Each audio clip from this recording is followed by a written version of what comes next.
ইতিমধ্যে আমাদের সম্মানিত নেতৃবৃন্দ, জাতীয় নেতৃবৃন্দ তাদের ভোটাধিকার প্রয়োগ করেছেন। আমাদের সম্মানিত আমিরে জামাত ডাক্তার শফিকুর রহমান 15 নম্বর আসনে মণিপুরী উচ্চ বিদ্যালয়ের কেন্দ্রে তিনি গিয়ে ভোট দিয়েছেন। সকাল 8:30টার মধ্যেই তিনি সেখানে গিয়েছেন এবং পর্যায়ক্রমে সেই আসনের বিভিন্ন সেন্টারগুলোতে তিনি ভোটারদের খোঁজখবর নিচ্ছেন, আমাদের এজেন্টদের খোঁজখবর নিচ্ছেন এবং সংশ্লিষ্ট যারা আছেন তাদের সাথে তিনি মত বিনিময় করছেন। সাংবাদিক বন্ধুদেরকেও তিনি একাধিক জায়গাতে তিনি কথা বলেছেন সাংবাদিকদের সাথে।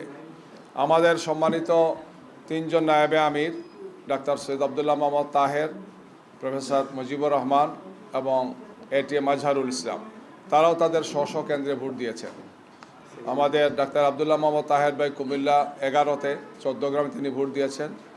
প্রফেসর মুজিবুর রহমান রাজশাহীতে দিয়েছেন গোদাগাড়িতে, এটিএম আজহারুল ইসলাম রংপুরে তার আসনে দিয়েছেন। আমাদের সেক্রেটারি জেনারেল প্রফেসর মিয়া গোলাম পরওয়ার তিনি খুলনা 5-এ তার আসনে তিনি দিয়েছেন। এছাড়া আমাদের অন্যান্য নেতৃবৃন্দ যারা আছেন, মৌলানা রফিকুল ইসলাম খান সিরাজগঞ্জে, তারপরে ডক্টর এইচ.এম. হামিদুর রহমান আজাদ কক্সবাজারে তিনি ভোট দিয়েছেন। অন্যান্য দায়িত্বশীল যারা আছেন, আমাদের 2 সিটি আমির, ঢাকা উত্তরের সিটি আমির জনাব সেলিম উদ্দিন তিনি সিলেটের 6 নম্বর আসন গোলাপগঞ্জ এবং বিয়ানীবাজারে তিনি ভোট দিয়েছেন। ঢাকা মহানগর দক্ষিণের আমির নুরুল ইসলাম বুলবুল চাঁপাইনবাবগঞ্জে তিনি ভোট দিয়েছেন। এইভাবে সব দায়িত্বশীলই আমরা খোঁজখবর নিয়েছি, তারা তাদের ভোটাধিকার প্রয়োগ করেছেন এবং স্ব আসনে ভোটারদের সাথে মত বিনিময় করছেন। সেখানে তারা সংবাদপত্রের এবং মিডিয়ার দায়িত্বশীল যারা আছেন তাদের সাথে তারা কথা বলেছেন।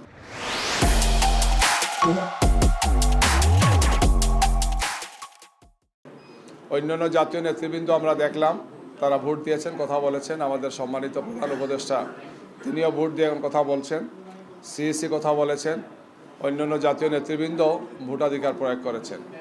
সব দিক বিবেচনায় এখন পর্যন্ত মনে হচ্ছে যে আলহামদুলিল্লাহ যে স্বতঃস্ফূর্তভাবে এবং বিপুল উৎসাহ উদ্দীপনার সাথে ব্যাপক সংখ্যক মানুষের উপস্থিতিতে সাম্প্রতিক সময়ের ইতিহাসে গত 1.5 যুগের মধ্যে সবচেয়ে বেশি একটি উৎসবমুখর পরিবেশে আমরা ভোট দিচ্ছি, ভোট দেওয়া হচ্ছে।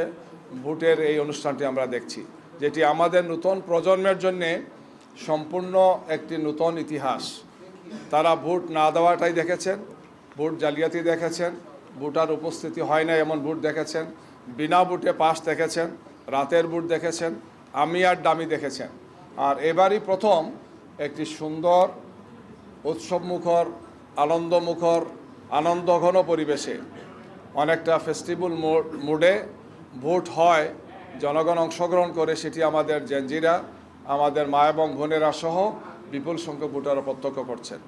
আমরা দেশবাসীকে আহ্বান জানাই, ভোটারদেরকে আহ্বান জানাই যে দ্রুততম সময়ের মধ্যে সবাই ভোট কেন্দ্রে এসে তারা তাদের ভোটাধিকার প্রয়োগ করবেন এবং আগামীর বাংলাদেশের জন্যে সৎ, দক্ষ, যোগ্য নেতৃত্ব নির্বাচনের জন্যে তারা তাদের সেই ভোটাধিকার প্রয়োগের মধ্যে সেই দায়িত্বটি তারা পালন করবেন। প্রিয় সাংবাদিক বন্ধুগণ, এরপরেও কিছু কিছু জায়গাতে আমাদের দুঃখজনকভাবে আমরা বিভিন্ন রিপোর্ট পেয়েছি। যে সমস্ত রিপোর্টগুলো আমরা পেয়েছি সেই সমস্ত আপনাদের সামনে পর্যায়ক্রমে উপস্থাপন করছি। এর মধ্যে বরিশালের ভোলাতে ব্যাপকভাবে আপনারা জানেন গতকালকে আমাদের উপর হামলা হয়েছে, আমাদের নেতাকর্মীদের উপর হামলা হয়েছে, আমাদের এজেন্টদেরকে কাজ করতে দেওয়া হয় নাই। তারা যখন এজেন্টের কাগজপত্র রেডি করছিলেন সেখানে সংঘাত হয়েছে। আজকেও আমরা খবর নিয়েছি যে বলা 2 আসন যেটা সেখানে সংঘাত হচ্ছে এবং অনেকগুলো সেন্টারে সন্ত্রাসীরা মারাত্মক ধরনের তাণ্ডব করছে গিয়ে। প্রশাসনের পক্ষ থেকে খুব ভালো কার্যকর সহযোগিতা এখনও করছেন, এই ধরনের অভিযোগ আছে। আমরা নিয়মিত যোগাযোগ রেখেছি, বলেছি যে এই সমস্ত বিষয় তারা যাতে অভিযোগ করেন। কুমিল্লা 8 বড়ুড়া এই আসনেও বিভিন্ন ধরনের সমস্যাগুলো তৈরি করছেন সন্ত্রাসীরা। একদল লোক সেখানে নির্বাচন কাজে বাধা দিচ্ছেন, এজেন্টদেরকে ঢুকতে বাধা দিচ্ছেন এবং বিভিন্ন ধরনের সমস্যাগুলো তৈরি করছেন। আমরা সেখানে প্রশাসনকে যোগাযোগ করার জন্য বলেছি। আমাদের পক্ষ থেকেও কেন্দ্রীয় নির্বাচন পরিচালনা কমিটির পক্ষ থেকে আমরা কথা বলেছি গিয়ে। এছাড়া নোয়াখালীর হাতিয়াতে সেখানে আমাদের 11 দলীয় জোটের একজন প্রার্থী আছেন, আপনারা জানেন এনসিপির। সেখানেও মারাত্মক ধরনের কিছু সমস্যা তৈরি করা হচ্ছে। সেখানে ভোটারদেরকে ভোট কেন্দ্রে যেতে বাধা দেওয়া হচ্ছে, এজেন্টদের সমস্যা তৈরি করা হচ্ছে, হুমকি ধমকি সেখানে দেওয়া হচ্ছে, ফিজিক্যালি ইনসাল্টও করা হচ্ছে অনেক জায়গাতে। মোটামুটি এই ধরনের কিছু ঘটনা বেশ কিছু জায়গাতেই ঘটছে। আমরা মনে করি যে এগুলো যারা করছে তারা হতাশাগ্রস্ত তারা তাদের এই সমস্ত কাজের মাধ্যমে তাদের দেউলিয়তকে তারা প্রমাণ করছেন গিয়ে। তবে সামগ্রিকভাবে আমরা প্রথম থেকে বলে আসছি যে প্রশাসনকে অবশ্যই নিরপেক্ষ থাকতে হবে এবং তাদেরকে তৎপর হতে হবে। নির্বাচন কমিশন এবং তার সাথে সংশ্লিষ্ট যারা আছেন তাদেরকে দায়িত্বশীল ভূমিকা পালন করতে হবে। জনগণ একটি প্রত্যাশিত সুন্দর নির্বাচন দেখতে চায়।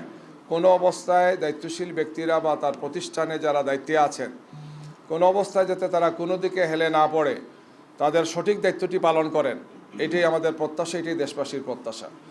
এর কোনো ব্যত্যয় হলে অবশ্যই জনগণের কাছে তাদেরকে জবাবদিহি করতে হবে।